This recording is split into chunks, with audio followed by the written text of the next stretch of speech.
പഹൽഗാം ഭീകരാക്രമണത്തിന്റെ പശ്ചാത്തലത്തിൽ നയതന്ത്ര യുദ്ധത്തിലേക്ക് പോവുകയാണ് ഇന്ത്യയും പാകിസ്ഥാനും. പാകിസ്ഥാനെതിരെ ഇന്ത്യ സ്വീകരിച്ച കടുത്ത നടപടികൾക്ക് പിന്നാലെ ഇന്ത്യക്കെതിരെ ചില തീരുമാനങ്ങൾ എടുത്തിരിക്കുകയാണ് പാകിസ്ഥാനും. പാകിസ്ഥാനെതിരെ ഇന്ത്യ സ്വീകരിച്ചിട്ടുള്ള സുപ്രധാന തീരുമാനങ്ങളിൽ പ്രധാനമാണ് സിന്ധു നദീജല കരാർ റദ്ദാക്കാനുള്ള തീരുമാനം. പകരം പാകിസ്ഥാൻ സ്വീകരിച്ചിട്ടുള്ളത് ഷിംല കരാർ മരവിപ്പിക്കുക എന്നതാണ്. ജലം നിഷേധിക്കുന്നത് യുദ്ധസമാനമാണ് എന്ന പ്രഖ്യാപനവുമായാണ് ഷിംല കരാർ റദ്ദാക്കുമെന്ന് പാകിസ്ഥാൻ പ്രഖ്യാപിച്ചിരിക്കുന്നത്. എന്താണ് പാകിസ്ഥാൻ ജനതയുടെ കുടിവെള്ളം മുട്ടിക്കുന്ന സിന്ധു നദീജല കരാർ? സിന്ധു നദിയിലെയും അതിന്റെ പോഷക നദികളിലെയും വെള്ളം പങ്കിടുന്നതുമായി ബന്ധപ്പെട്ട് 1960 സെപ്റ്റംബർ 19 ഇന്ത്യയും പാകിസ്ഥാനും തമ്മിൽ ഒപ്പുവെച്ച കരാറാണ് സിന്ധു നദീജല കരാർ.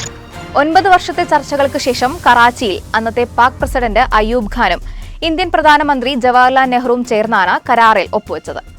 ഈ നദികളുടെ സ്വാഭാവിക ഒഴുക്കിൽ ഇന്ത്യ ഇടപെടരുത്, തടസ്സമില്ലാതെ പാകിസ്ഥാനിലേക്ക് വെള്ളം ഒഴുകാൻ അനുവദിക്കണം എന്നതൊക്കെയാണ് കരാറിലെ വ്യവസ്ഥകൾ.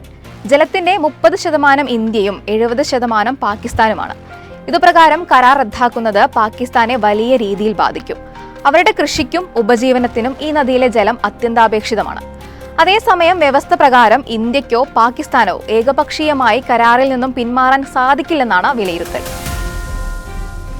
ഇനി ഷിംല കരാറിലേക്ക് വന്നാൽ 1971 ഇന്ത്യ പാകിസ്ഥാൻ യുദ്ധത്തിന് ശേഷം 1972 ഇരു രാജ്യങ്ങളും തമ്മിൽ ഷിംല കരാറിൽ ഒപ്പുവയ്ക്കുന്നത്.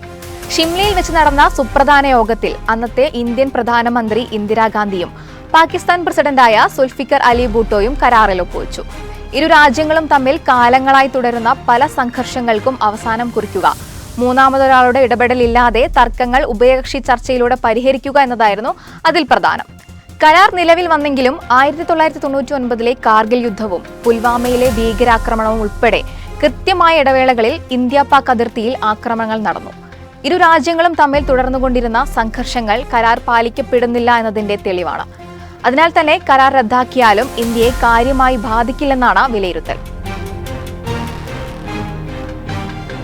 വയനാട് വിഷൻ വാർത്തകളും വിശേഷങ്ങളും അറിയാൻ തത്സമയ ദൃശ്യങ്ങൾ കാണാൻ വയനാട് വിഷൻ ഫേസ്ബുക്ക് ഫോളോ ചെയ്യുക. Wayanad vision YouTube channel subscribe ചെയ്യുക.